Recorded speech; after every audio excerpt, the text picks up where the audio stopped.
জগন্নাথ বিশ্ববিদ্যালয়ের আন্দোলনরত প্রিয় শিক্ষার্থী ও ভাই ও বোনেরা, বাংলাদেশে আমরা অনেক আন্দোলন দেখেছি। আপনাদেরকে জানিয়ে রাখছি যে আমরা অত্যন্ত মর্মাহত যে জুলাই পরবর্তী বাংলাদেশে শিক্ষার্থীরা, আমরা ছেলে মেয়েরা রাজপথে অনেক আন্দোলন করেছি, কিন্তু আমি অন্তত গত 8-10 মাসে এমন আন্দোলন কম দেখেছি যে শিক্ষকরা তাদের ছেলে মেয়েদেরকে গাইড করে নিয়ে এসেছেন। এবং জগন্নাথ বিশ্ববিদ্যালয়ে আমাদের শিক্ষকরা, আমাদের পাশে আমার স্যার দাঁড়িয়ে আছেন, তাকে কালকে যেভাবে হেনস্থা করা হয়েছে, এর চেয়ে তো লজ্জা আসলে এই বাংলাদেশে এখন নাই।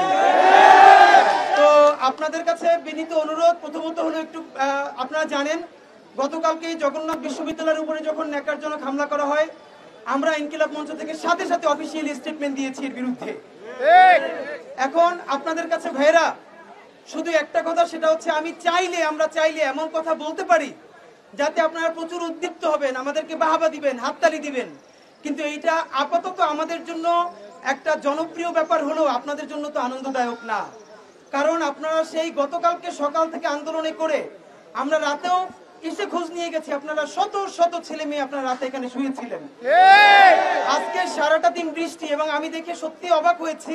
আমি ভাবি নাই যে বৃষ্টির মধ্যে এসেও সকল স্যারদেরকে পাবো, এসে দেখছে স্যাররা আপনাদেরকে ছেড়ে যান নাই।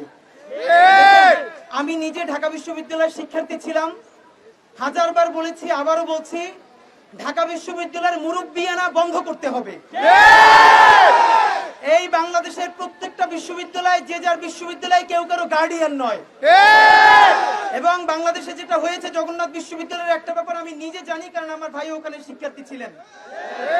ঢাকা বিশ্ববিদ্যালয়ের যেই সব ছাত্ররা আগে জগন্নাথে ভিসি হিসেবে বা বিভিন্ন পদে পদায়িত হতেন, তাদের মন মতো প্রার্থীকে জগন্নাথ বিশ্ববিদ্যালয়ের শিক্ষক বানানোর জন্য জগন্নাথ বিশ্ববিদ্যালয়ের শিক্ষার্থীদেরকে ইচ্ছা করে সিজিপিএ কম দেওয়া হতো।